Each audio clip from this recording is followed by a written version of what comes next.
2.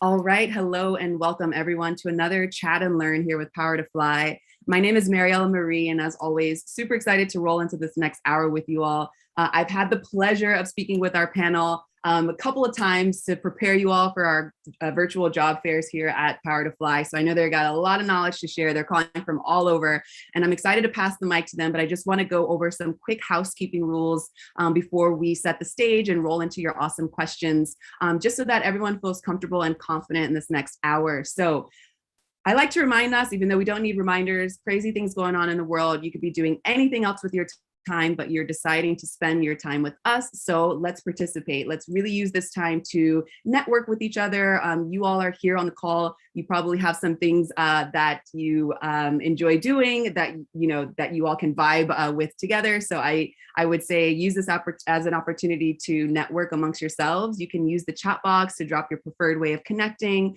Also, I've muted everyone upon entrance just to avoid any background noise, but I can't stress enough, feel free to hop off mute whenever you have something you want to share, whether they're your own tips and tricks that you find useful. If it's a reflection or if it's a question that you didn't get a chance to submit, but something comes to mind now, again, feel free to hop off mute.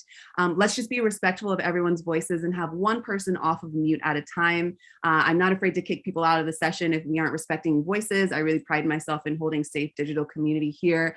And with that said, I invite you all to turn your cameras on. I know that digital fatigue and camera fatigue are real, but again, it's a great way to meet the panel virtually, face-to-face, and also maybe start to network with some of the folks who are on the call with you today. So participate by writing in the chat box, turning on your cameras, hopping off mute whenever you have something you want to share. If anyone has any sensitive information and you prefer to be kept anonymous, you can find me in the chat box under Mariella Marie, and you can write to me privately there. I will flag your question or your reflection and keep you anonymous to our panel.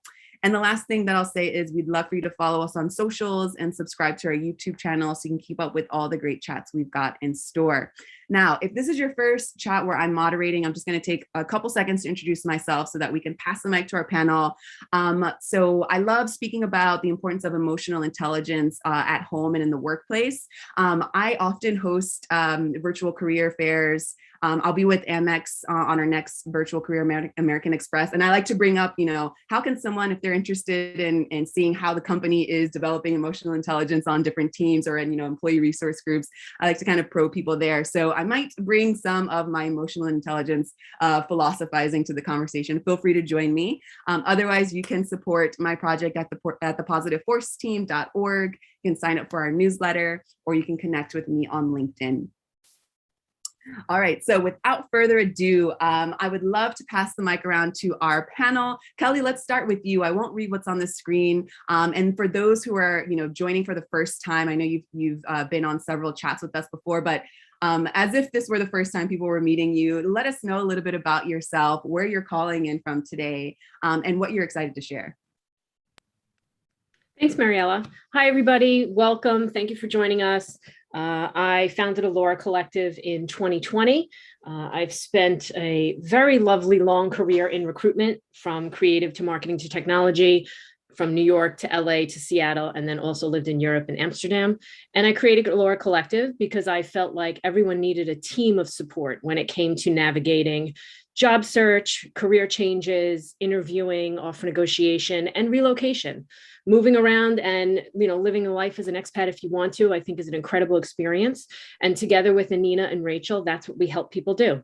We've done many events with Power to Fly. We love sharing free advice. We want to empower everybody to not feel stuck and know that if you want to make a change, that it's possible, and we're here to help. So thank you so much for giving us this time. We'll have our links in the chat so you can connect with us, and we're excited to answer your questions.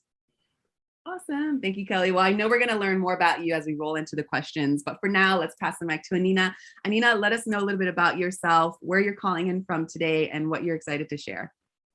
Awesome. Thanks, Mariella. Thanks, Kelly. Yeah, so I am a user experience specialist. I focus in the design industry.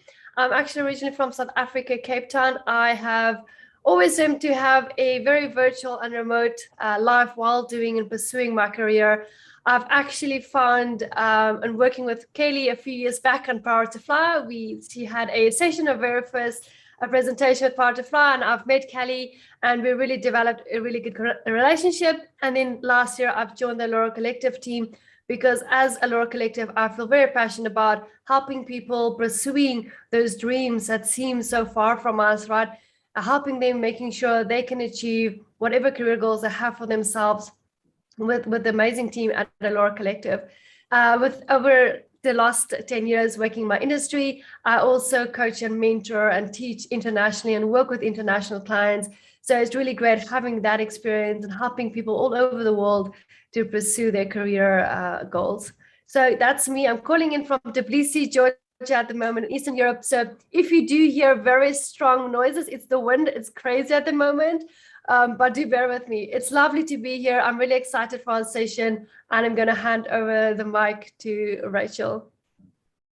Beautiful. Thank you so much, Anina. You told me that winter's coming, so hopefully the wind doesn't, make you want to go outside and get into some of that magic. You can stay present with us today. All right, Rachel, I'll pass the mic to you. Let us know a little bit about yourself, where you're calling in from today, and also what you're excited to share. Sure. Thanks, Mariella. Thanks, everyone who joins this call. Quite excited to answer all the questions. So I'm from France originally, but I lived in London most of my life before then moving to Hong Kong and recently Bangkok, and even more recently back to Paris. So I'm a recruiter by background. I still work as a recruiter, and I've worked for global companies, so helping these companies recruit people into different countries, but also helping candidates to relocate. And now with Allora Collective, I am actually really sort of supporting clients that we have throughout their hiring process, as well as with any questions that they may have with regards to relocation as well. And sometimes we think of relocation across different countries, but it's thinking of a relocation even within a country, that is still something that's quite important to consider. There's loads of elements to think about, but really, I guess the exciting point here of being here today is really talking or giving insights around how to make a strong impression when you're attending a virtual sort of career fair, how to land an interview, and sharing all the tips that we can from having advised clients and candidates myself. So looking forward to that. Awesome. Thank you so much. Happy to have you all here today. All right, so I'm going to stop sharing my screen so I can pull up these awesome questions that you'll have submitted previous to the conversation. Before we get kicked off, I'm just going to give a shout out to folks who are dropping in the chat box on where they're calling from, so we can really see that we are pretty distributed here. So as I mentioned before, I'm calling from Patagonia. You already heard in Argentina, you already heard where our guest speakers are calling from. We've got Venezuela on the line. We've got San Francisco. We've got Toronto, Nigeria, Egypt, Kentucky, Madrid, Spain, Buenos Aires. We've got California. Let me scroll up higher. Muscat, New York City, Jamaica, Hawaii, Virginia Beach, Virginia, awesome, Pennsylvania, Los Angeles. So continue to drop in the chat box anything you want throughout this conversation. For sure, if you really want to network, feel free to use the chat box there to drop your preferred ways of connecting. Otherwise, any questions or reflections that come up, please drop that as well. We're going to be dropping links throughout the conversation. I'll start right now by dropping the link to our virtual job fair. And I'll tackle this first question that was submitted previous to the conversation, which reads, I've never been to a job fair before. Can you lay out some of the basics? And what does our typical virtual job fair look like? So I've been moderating the virtual job fair for about, 2 years now with different companies, and I'll be with American Express for this next virtual career fair, and it's on November 18th. I think we've got about 13 companies already signed up, and so what that means is you'll have 13 different companies ready to meet you. And if there are more, then there'll be more. And each company has their own Zoom room, and there will be a moderator from Power to Fly. So I will be with American Express. I'll already have one familiar face there, so don't be shy, come over and tell me hello. And basically the virtual career fair lasts for 3 hours, and each company has about 10 minutes roughly to give a presentation. They will give a high-level presentation, of their company culture. Maybe they might highlight some specific roles that are open. for you to be, applying to or be interested in. And then we have, for the duration, we have the live Q&A. And that's when, what I like to do as a moderator is I like to give preference to folks who want to hop off mute and voice their question or reflection. Every moderator has their own style. But I find that it's interesting just because, maybe we would be able to do this in a physical space and you might be able to speak, at your leisure there. Since we are, having to be friends with our mute button, as Kelly will dive into a little later, everyone can't speak at once. So I find it, very enriching when someone can come off mute and voice their opinion. Otherwise, you are welcome to drop questions in the chat box. The moderator will raise that to the team of whatever company you're joining. And then each session will end with about a 10-minute break for you to go look at the sky, dance, move around, have a sip of water, eat, so that you're not staying in front of the computer for 3 hours. I don't recommend that because you might get stale, you might get confused, you might get, bewildered. So I definitely recommend using those 10 minutes to maybe, stretch your legs and go outside or, refill on your waters.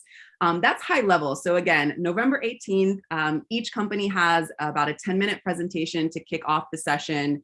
Then you roll into the live Q&A, which again, I recommend. For example, actually, this is what I like to do on my when I moderate. So if you join today's session, I invite you to turn your cameras on so you can get that face-to-face time with the panel.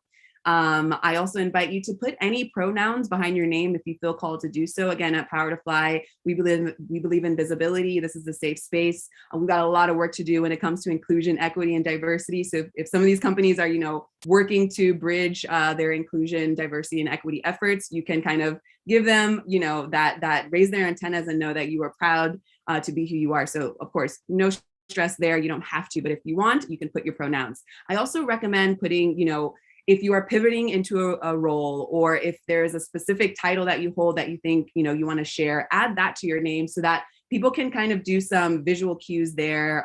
For example, if American Express sees that you're pivoting from, education to programming, and they have a very, and I know this because I've hosted with American Express before, they really like when people are pivoting because they are pretty, and you all can speak to transferable skills and all that a little later.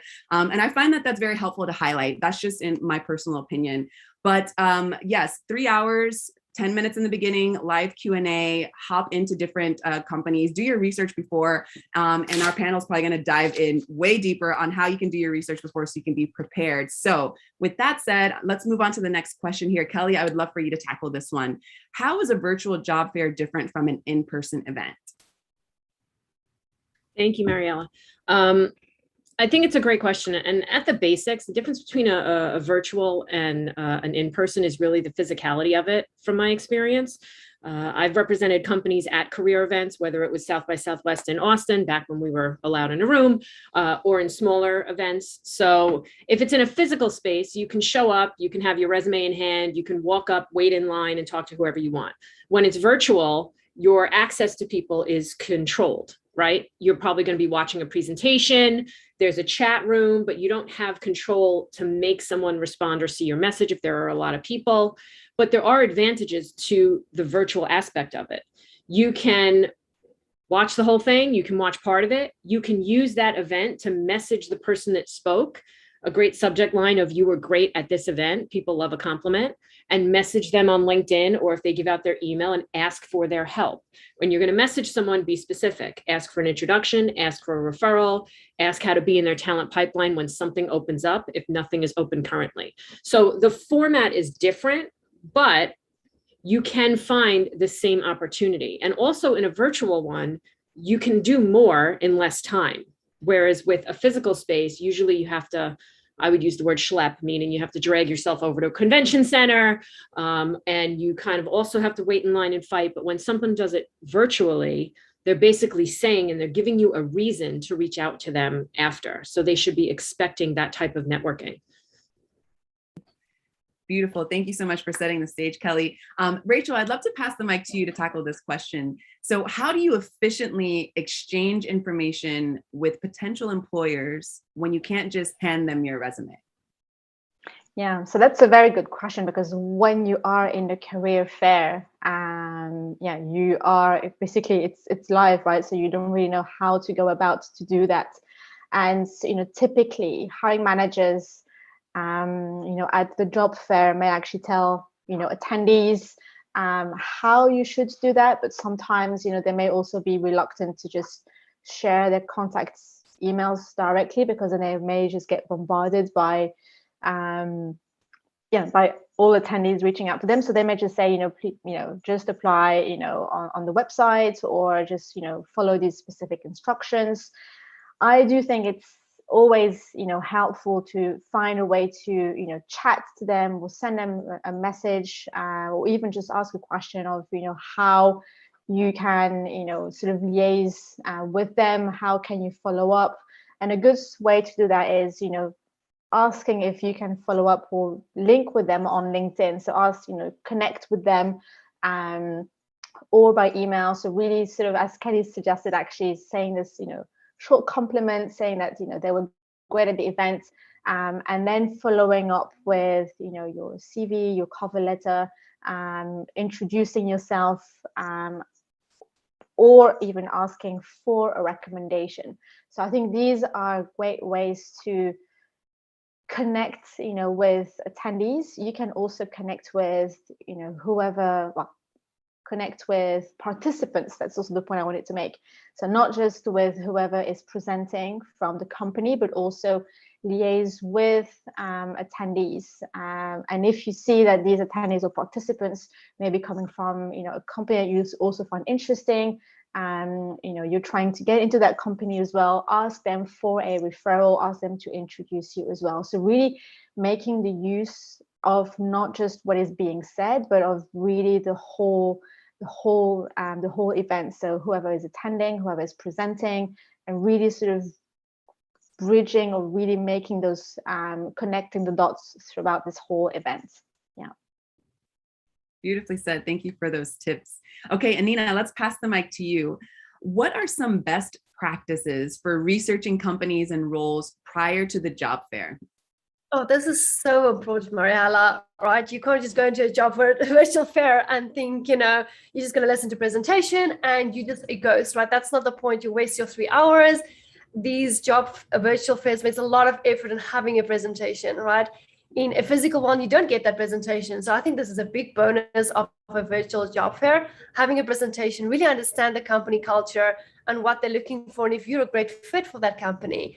So once again, like Mariella mentioned, you will know the companies that's actually going to be on the event, right? You're not just going to pitch up and see what's there. So you can actually go ahead, go to the company website, go to their LinkedIn profile as well, look at the available jobs that they have on their website, connect with the speakers, check their profiles out, read the blog, look at reviews at Glassdoor, all of those platforms that can give you a better idea of this company. Because when you go into that virtual job fair, you want to ask specific questions to those sessions, to those speakers, right? So I definitely think make sure you prepare for these sessions, look at the companies, maybe identify a few companies that you're interested in. It doesn't have to be all the companies, right? Not all the companies is for everyone. So pick a few ones that you align with and go into the virtual job fair, having been prepared, knowing exactly who these companies are, what they believe in, because these are things, as we get into the other questions, will be useful for you to ask your questions and to pitch yourself and starting that connection with the speaker and with the other people in the job fair as well. I'm not sure, Rachel, if you wanted to add anything to that one. Not really. I think you've covered it, Anina, but yes, really sort of, I guess, doing sort of, internet research about companies. So we talked about LinkedIn, Glassdoor. You can also look at, people that have perhaps spoken at these events previously, what's or where sort of what were their jobs, really, having a quick look also at LinkedIn around maybe potential opportunities that they have, already advertised. So really trying to get an understanding of what is it that you may be interested in, and that will actually help you prepare and also have the right questions ready, so that when the event is actually happening, you have your questions you can ask, you can be a lot more efficient, and you can target the right role and the right company for you as well. Yeah, thanks. Yes. Fantastic. Yeah. Yes, thank you for adding that, Rachel. Preparation is key. Come prepared. I mean, if you don't hear anything else in this conversation, come prepared. All right, Kelly, I'd love to pass the mic to you. Is it possible to network and request for referrals in a virtual career fair? I say yes, right? So also, if you all see my eyes shifting, it's because I'm trying to answer questions in the chat because I want us to get to as many as possible. So if you see me looking over, I swear I'm not checking Instagram. I'm answering questions in the chat.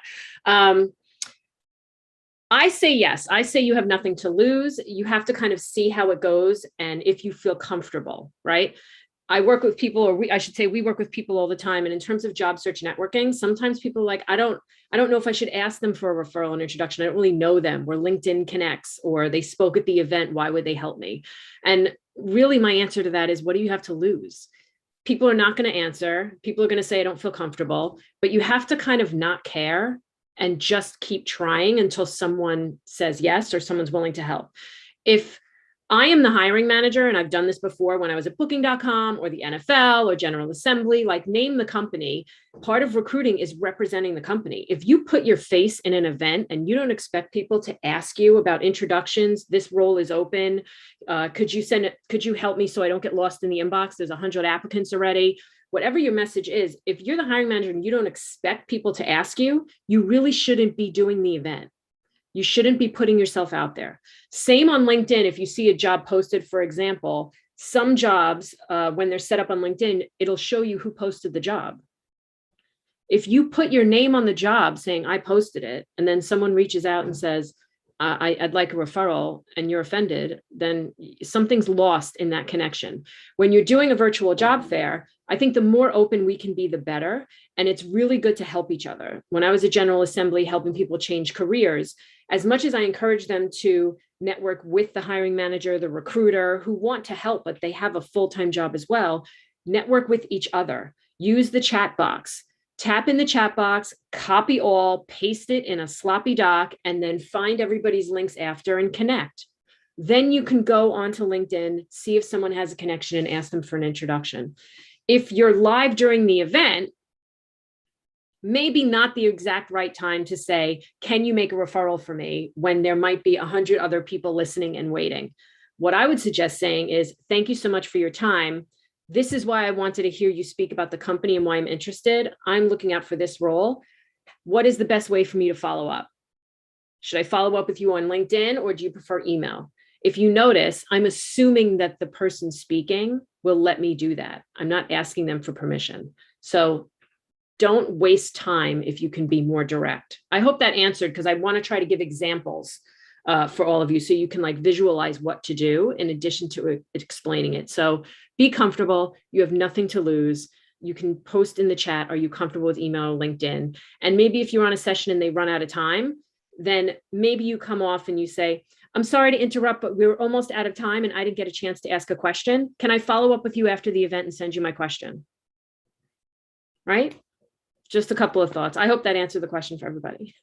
Yes, if you submitted that question and that wasn't thorough enough, just let us know. I'm sure Kelly is happy to dive in deeper. And I love what you said in the end, because as a moderator, you know, one of the things that I hate doing is cutting people off when we've got about 2 minutes left and you go into this really hardcore, beautiful question, but we've got 2 minutes left. So I love that as a tip to say, oh, I didn't get to ask this earlier.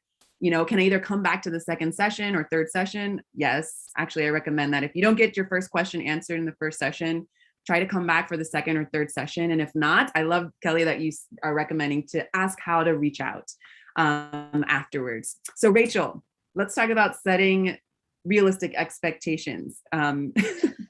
And I know it's kind of like, if someone doesn't respond immediately, which I think, Kelly, you mentioned this on a previous chat, if you're sending someone the message right there, because you're multitasking, you got a bunch of tabs open and they don't respond immediately, don't get your hopes down. It's just that they're clearly still working. And I think that you all have done some research to show that maybe, it's best to expect that response, I don't know, a couple of days later or later in the day. I would love for you, Rachel, to just talk about how can we set realistic expectations for the event itself?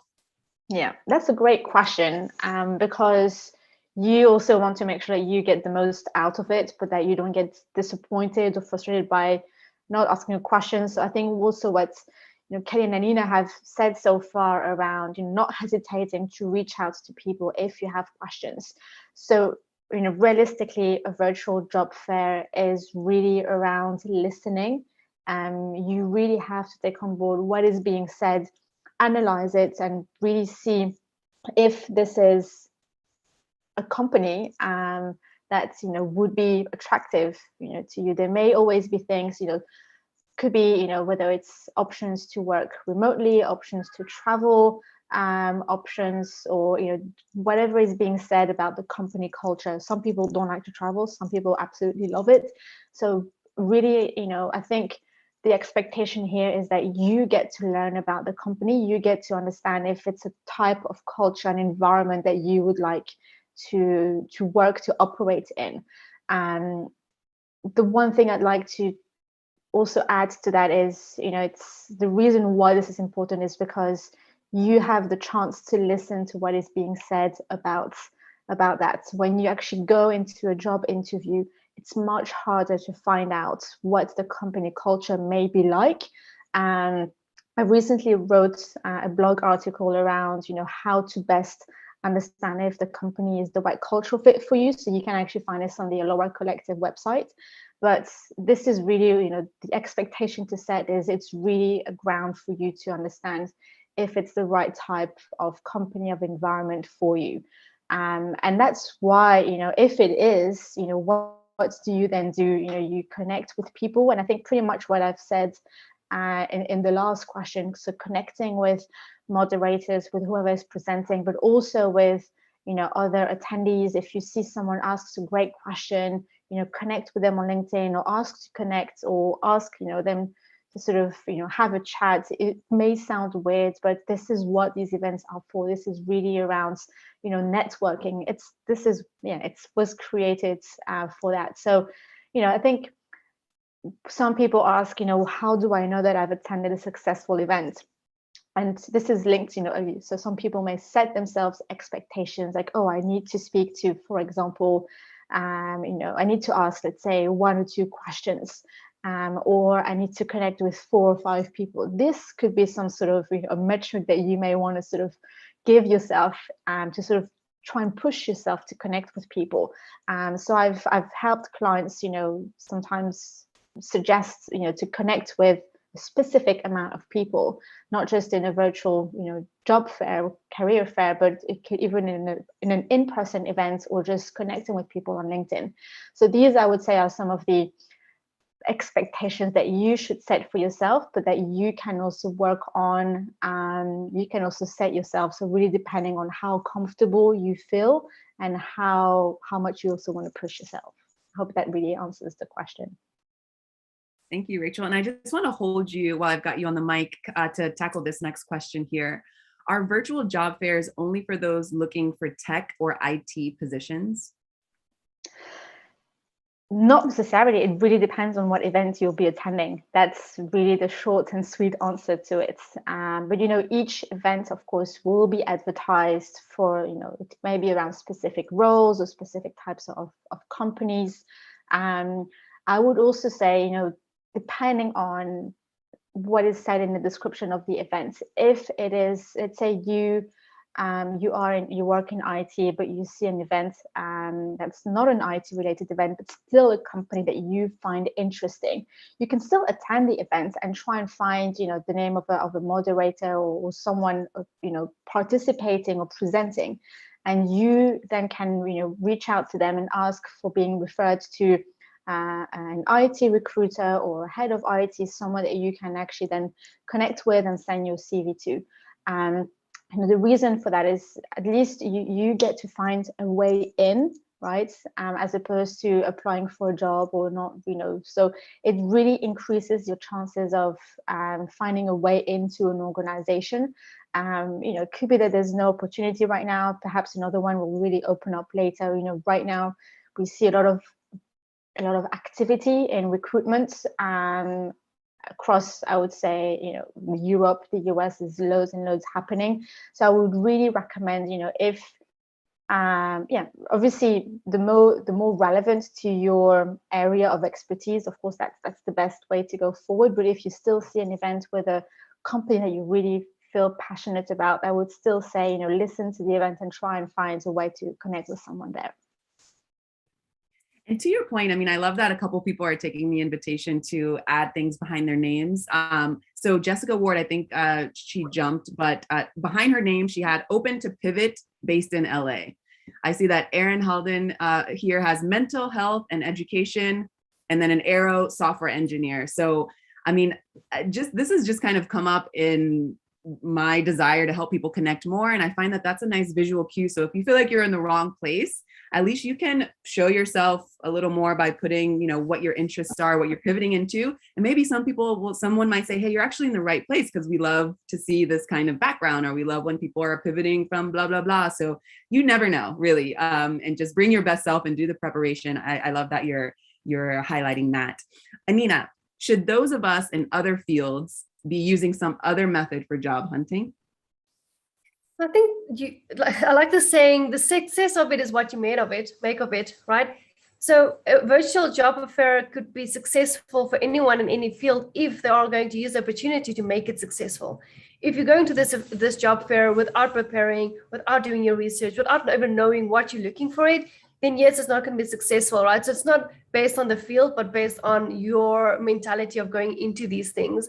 The thing is as well, these job fairs might not always have the positions that you're looking for, but they're advertising their company, and maybe in the future there will be positions that will be opening up in that company. You don't know, right? This is just your kind of foot in the door.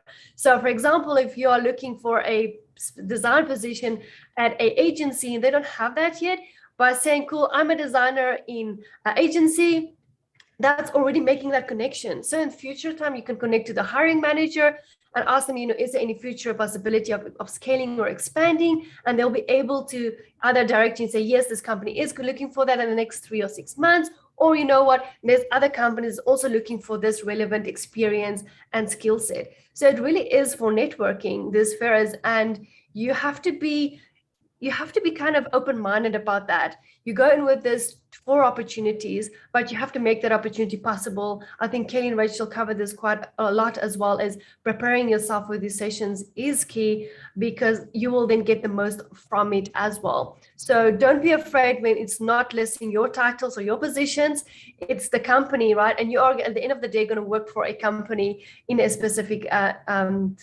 position. And this network of yours grow from 1 person to maybe 3 people, right? And then that's 3 from another 6. So it really is that kind of growing effect that we're looking for here. So definitely job fairs is the opportunity is what you make of it. That would be my answer for this one, Mariella. Beautiful. Thank you so much. So we are tackling the questions that you all have submitted previous to the conversation, but I want to pause because I know we've got some questions and reflections coming up in the chat. Kelly, I see that you're responding.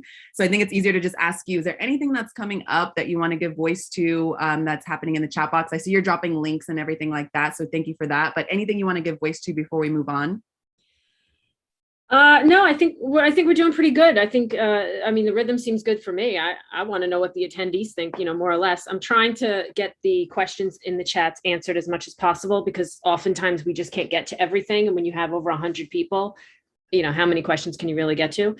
So I'm trying to do as many responses as we can. But just like I advised before, if your question doesn't come up or we don't get to it, then you can reach out to one of us after, or you can go on our website and you can book a free 30-minute session with any one of us. We offer one free 30-minute session with one of our coaches for anyone who wants personalized advice.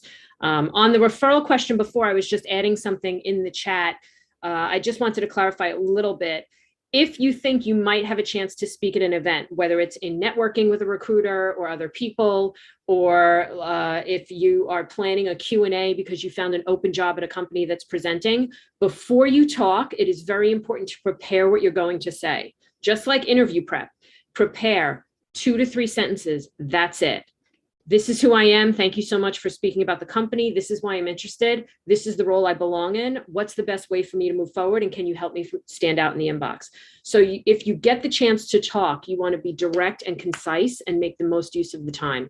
So I think the best advice for that is write it down and then practice saying it, and then have it handy when the time comes. Awesome. Thank you for jumping in there, Kelly.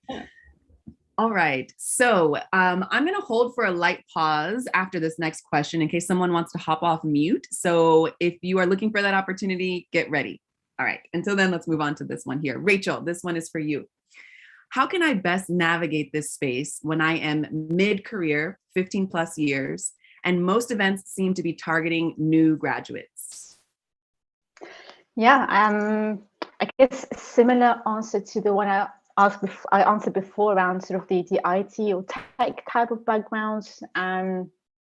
Still attend, the events. Obviously, you don't need to spend as much time as as you would probably expect to, or as as would be necessary. But the key here is that the person who may be presenting at the event, maybe someone who would be a peer of yours, considering your experience, your years of experience.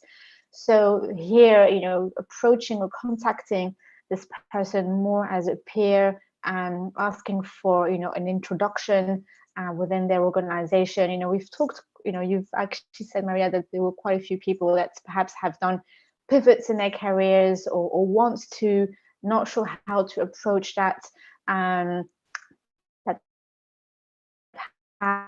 As still, attending and finding people to connect with. These events, this is really what they are about. Once you've found that person's name, then it's about, what do you say to them? So, you could say, something, like, obviously I've, came through, obviously, your name, in the events, and I'd like to connect with you. I'd like to know who may be the best person. Who can you introduce me within the company? You can obviously have this short sort of pitch presentation about yourself, just in a few sentences. You can send your CV, short cover letter, whatever you feel is relevant, and really sort of, ask. I actually quite like to, as a recruiter, when I approach candidates on LinkedIn or by email, I like to finish my message with a question so that people feel they need to answer. So you could then finish your message, in a similar way and ask, hey, can we have a discussion about this? Or who may be the best person for me to speak to? And I feel ending it with a question mark somewhat helps or pushes people to actually respond. I would also suggest, if you're not too sure how to craft your message, obviously it really depends on, it may depend on, particular sort of circumstances or situations. If you need examples, if you need to sort of have templates, we have that on our website. So if you go on the Allora Collective website, we do have a few templates on sort of job searching. So you can actually just check these out and see if they help. And if they do, great. But if not, you can also reach out to us, book a free session, and we can help you with that initial approach. Thank you so much, Rachel. And just to that question, I just want to also flag, because someone wrote earlier in this chat that the career fair that's coming up on November 18th seems specific to military and spouses, or is it open to all, was the question. And it is open for everyone. So we are doing a summit that week. And the theme of the summit, that we do summits regularly at Power to Fly. Oh, I think someone hopped off mute by accident. If you do want to say something, just wait a couple of minutes and then I'll pass the mic to you. But like I was saying, this summit, the theme is around supporting veterans and military spouses. So maybe the companies might be highlighting some ways that they support that, since that is something we'll be covering during the summit. But as Paloma wrote in the chat box, it's open for everyone. So it's not just for new grads, it's not just for military spouses, it's for everyone. So come. All right. So as I said before, I'm going to hold for a light pause to see if someone wants to hop off mute and ask a question or voice a reflection. And let's just have one person off of mute at a time. And let's try to be concise. Let's try to practice what you're going to do at the virtual career fair. So try to be concise. Please use this time to hop off mute. Sometimes it works. Sometimes no one wants to hop off mute, and that's okay. All right, I'll try to fit another one later on. Until then, let's go back to the previous submitted questions here. Anina, this is for you. How do I stand out without speaking over people in a small group recruiter session? This is such an interesting question that we pose. Standing out means, speaking over someone. So I definitely say, if you speak over someone, you're not standing out. Indeed, you are being rude, and the recruiter and people will see you as talking over people as a behavior that you will have working in teams as well. So I definitely think be patient, right? Be prepared of what you want to ask. So when you do get the opportunity, pitch yourself very quickly in 1 and 2 sentences, explain or ask a question about a specific role about the company, and then ask if you can connect for a follow-up, right? So that everyone can get a turn. So you have to be bit more direct. So when we say stand out is an interesting one because it has to match, right? So maybe Marihala stands out for me in what she's doing, but because we are aligned in the same values and the same vision, and someone else has a different kind of value, right? And so they stand out for different companies. So standing out doesn't mean I'm the biggest and the best and the boldest in this conversation. It's your skills and you actually conveying that message very clearly. So for example, if I were to be in this setup, I would say I'm a UX specialist focusing on startups, right? Very to the point. I'm a UX designer, I work in startups, right? If this is a company or agency focusing on startups, I align, I stand out. So rather use that approach than being loud and kind of talking over people. If it's a small group, it's more likely that the moderator would be able to give everyone a chance to speak in any case. So you won't need to really, interrupt someone. But like Kelly mentioned earlier on, if you need to interrupt, you can just say, sorry, I didn't get a chance to pose my question. How can I connect so I can actually, ask my question that I have? Great tips. I feel everyone just like jotting down vigorously notes on their pads or just opening the notes app and taking notes. Again, feel free to rewatch this so that you can really take the time to digest. Our panel is dropping a lot of knowledge and they've got lots of resources on their site. Be sure to check out those links. And we've got about 15 minutes left. So I told you all that time would fly. Anina, let's keep the mic on you for a minute. Actually, wait, let me back up. I'm getting ahead of myself. Kelly, get out of the chat box. Come on camera. This one's for you.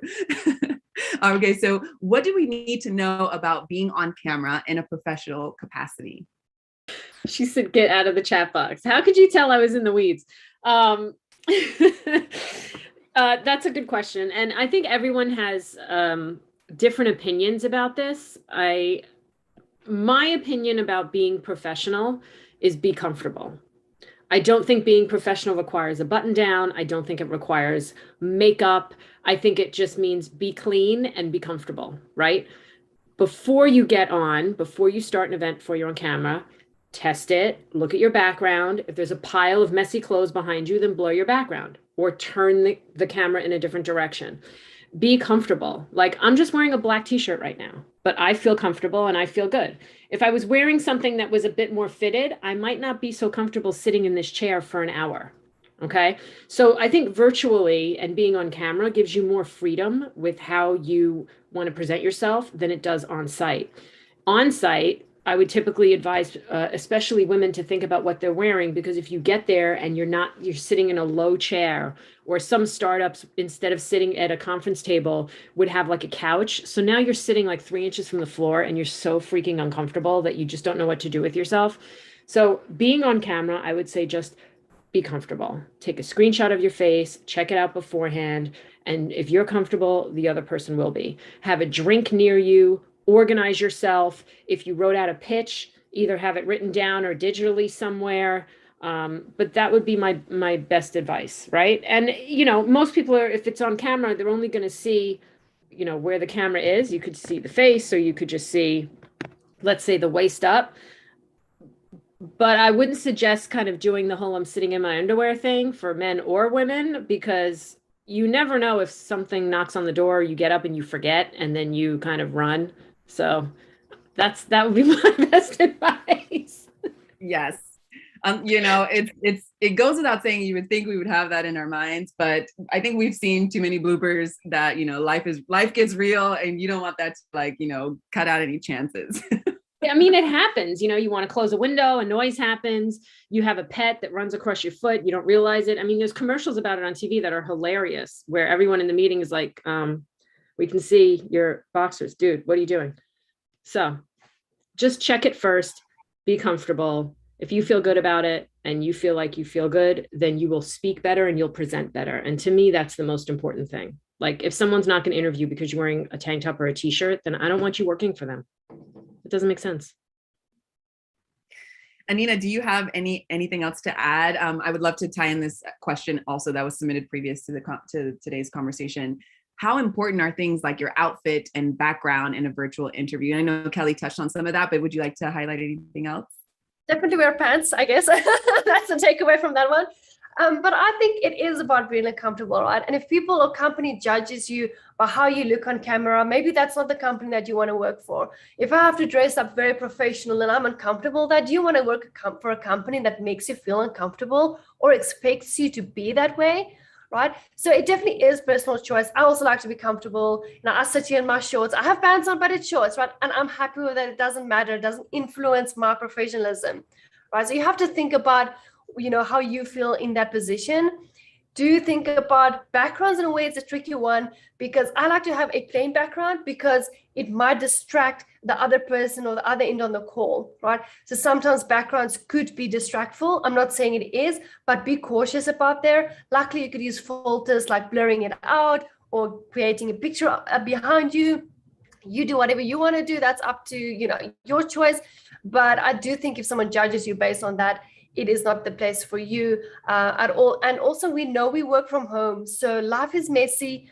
Children might run away, cats are over computers, someone's at the door. These things happen. So even though we want to put up this image of like, I'm all professional, we are still living in our personal spaces as well. And we don't need to apologize for that, right? So back to Kelly's, make sure you're prepared for your equipment. If you want good lighting, use a ring light. It really helps when you're in the dark, like most of my calls, because I work with Americans, I'm mostly in the dark on this side. So the ring light helps to make sure your quality is better. Test your microphones, your speakers, and log in a few minutes before the event starts so that you don't, miss out on anything that you would want to be there for, especially because time is so crucial. Awesome. Thank you so much, Anina. All right, so we've got about 10 minutes left. Rachel, can you hit us up with your response for this question? I would love to hear what you have to say because I normally hear what Anina and Rachel have to say about this. So how can I talk about myself in a succinct way in a short period of time? Well, I guess I'm going to echo a few of them. I feel like I'm repeating myself with this one, but again, here, I think the key is being prepared, knowing how to, or creating your pitch, if you write a short pitch about yourself, just a few sentences, it's really a short, punchy introduction about yourself, how you, I guess, once you have that sort of settled and created, just, you'll be repeating it so often, you'll end up learning it by heart. Then you can obviously adapt it as you sort of go along, speaking to people and using this to present yourself. But really, it is an important, thing to craft, to write. We help quite a few clients with this. I guess it's kind of, similar to, tell me about yourself, because within that short pitch, even if technically someone is not asking you the question, you do want to, say something about yourself, right? In just a few words. So really, I would say write it down and really sort of think of, it doesn't have to be anything fancy, but it just has to be simple, to the point. So that's what I would say, write it, work on it.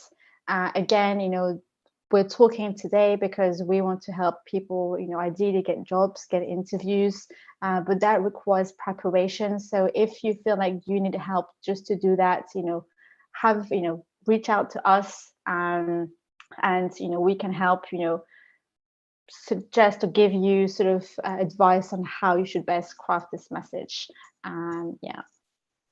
Thank you for that, Rachel. And I just have you did a great job. I appreciate your feedback and tips there. I'd love for you to tackle this next question as well. What is the appropriate medium and time to follow up after making an introduction online? And I know that you all have spoken about this before, but clearly this question keeps coming up. So please let us know what you recommend. Yeah, I guess there's no rule for this, right? You want to follow up, so technically, if you follow up after 24 hours, it does sound a bit like, hello, you haven't responded, when are you going to reply? But that sounds a bit like too much.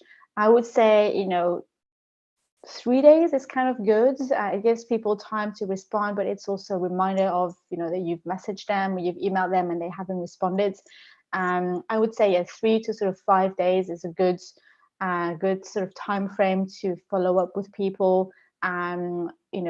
Try and you can follow up if you've already, done a first approach to them via LinkedIn or via email. Maybe on the second time you can try both, or you can try one or the other.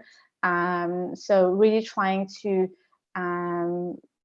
follow up, send, I would say, not sending the same message or the same email again, but having a shorter text saying why you're following up, what you're asking for. And, as I suggested, you could try adding this question at the end. That can mean that people, may feel not obliged to respond, but they'll feel like, oh, I have to give an answer to this. And I'm going to get on it now.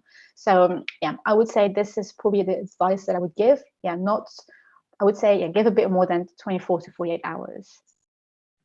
Awesome. Thank you, Rachel.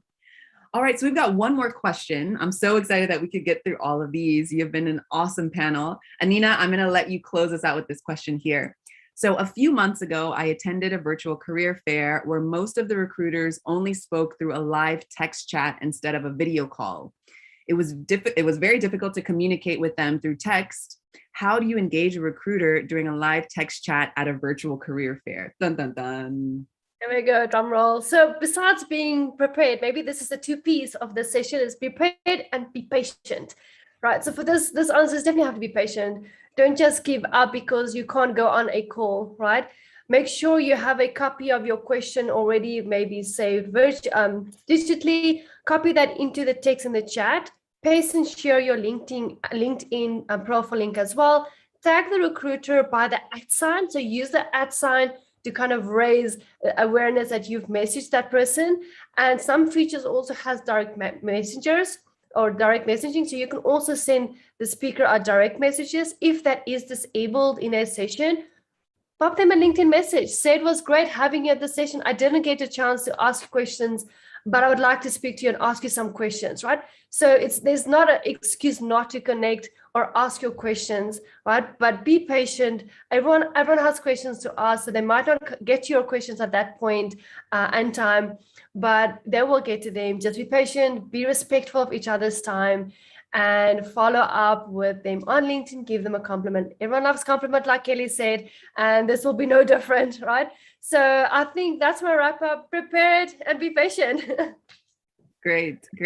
And I've seen people join multiple Q&A sessions throughout the 3 hours. So maybe you come up with one question and you pop into other companies and maybe something sparks off and you want to come back to the first one that you joined to ask a question. Again, really maximize your time. And, I think that you all are going to rock it. Good luck. Allora Collective is giving some great resources. We've got about 4 minutes left. So I would love for you all to leave us with some food for thought. I mean, you all have dropped so much knowledge already, but feel free to remind us of all of, the resources that you've, not all of them, because there's so many and they're awesome, but maybe some that you want to highlight that people, direct themselves to. I know that Kelly's been dropping links throughout. For folks who might not be in our live chat, who might be rewatching this video, maybe you can call some of those links out verbally so that they can access the website.